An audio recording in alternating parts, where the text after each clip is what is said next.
Hello guys, welcome to my new blog. मैले चाहिँ आज खसीको मासुको अचार बनाउन गइरहेको छु।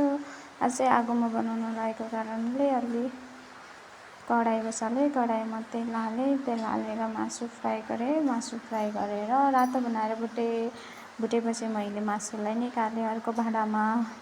अनि फेरि त्यो भाँडाबाट फेरि त्यही भाँडाको तेललाई मैले फेरि त्यसमा अलिकति मेथी मिसाएँ। मेथीमा फेरि अलिकति काटेको लसुन र अदुवालाई फ्राई गरेँ मजाले।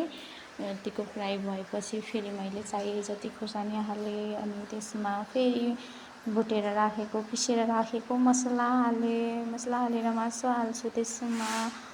अनि फेरि मासुमा त्यसमा अलिकति मसला कम भएको कारणले फेरि मसला हालेँ। चाहिए जति नुन बिसार राख्ने।